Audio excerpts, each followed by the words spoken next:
Francis, thank you very much indeed. The number of the day is 3.22%, and you may be wondering what on earth that is. Well, I can tell you that that's the inflation rate in Rwanda. But there is a big minus here, which means it's not great news for somebody here in South Africa, I can tell you. And that minus 3.22% is the decline in the Vodacom share after the Competition Commission said it was probing the company for abuse of market dominance.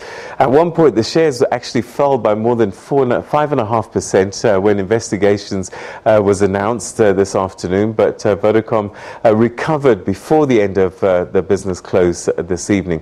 3.22% in the red is where it closed, and the Commission says that it suspects that an exclusive contract with government may amount to abuse of dominance by Vodacom in contravention of the Competition Act. Now, National Treasury issued a tender for the supply and delivery of mobile communication services to national and provincial government departments from last year to 2020. Now, according to the Commission, 20 government departments, SOEs and municipalities will only be able to deal with Vodacom exclusively. Now, the probe comes in as the Competition Commission is also looking at high data costs, but it has abandoned another probe announced earlier this year into pharmaceutical companies dealing in cancer drugs. So minus 3.22%, that's if you had a share in Vodacom at the beginning of the day, you're minus 3.22% poorer because of this investigation. But Francis, you're going to have a little bit more on the Competition Commission's view on this, and hopefully later on if we can get hold of Vodacom as well. Yeah, we're expecting the CEO on the lines, but let's get you straight to the Competition Commission. We're joined in our Pretoria studios by Sipho Ngwema for the Commission. Sipho, doesn't government have quite a vigorous process, and there's a point behind this that then companies that earn a tender can do business with a whole range of departments? It sounds like that's what is getting Vodacom into hot water here. Thank you very much. You must remember we are creatures of the Act, and in terms of the Competition Act, there's a definition of a dominant company, and in this particular instance, Vodacom owns about 58% share of the market, and therefore there are obligations that come with that. Therefore, we are very much concerned that there's a breach, or there's a possible breach of the Competition Act, given the fact that there are elements of exclusionary conduct, but also there's an elements of abuse of dominance. And this is why we have launched this investigation, which we have in the past advised against, given the fact that there are these concerns that I have highlighted, which are very much serious to us. Well, Vodacom didn't ask for this business necessarily. It was responding to a government tender. And surely there are a lot of rules around the tendering process. Indeed, but you must remember, entities that do business, they do so in terms of the law. That's why very many of the entities and enterprises have got legal departments. And when they look at the Competition Act, they will see that there are certain prescripts in terms of Section 8 of that Act. There's a particular manner in which they must conduct themselves. And as I said to you earlier, we are concerned about distortion of the competition because government is the largest buyer of these kinds of instruments. They control at least 20 departments. And the conduct that says that only these instruments can be bought from Vodacom, excluding the other companies, is in serious breach of the Act. And therefore that's what we want to look at, so that in the end we can make a determination in terms of what happens in terms of this contract. And let's just be clear, you're not investigating government, you're investigating Vodacom, which applied for this tender. So in your view, should Vodacom have said, thanks, this looks like great business, but because it's so big and we're big, we can't actually take part in this tender?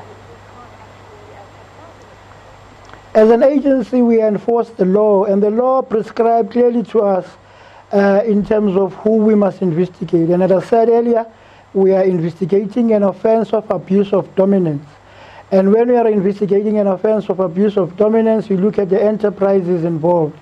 And in this particular instance, there's an enterprise that owns 58% of the market, and that is the enterprise that we think at face value seems to be in breach of the particular act, of the particular section of the Competition Act. And therefore the instruments that we are using are instruments of the law given to us by lawmakers. And in this particular instance, what is very clear is that abuse of dominance case is against Vodacom as an enterprise, given the facts that I mentioned earlier in terms of their size in the market. Can you confirm that this tender was worth 5 billion? That's the information we have. I'm not aware of that information yet. You must remember, the investigation only starts today. It will only be at the end of the investigation where we'll have all the facts, including how much is the tender worth. But as I said to you, we are investigating this contract in particular, and Vodacom in particular, because it's in breach at face value of the Competition Act. Sipho, I think that South Africans support the work of the Competition Commission. It's very important work.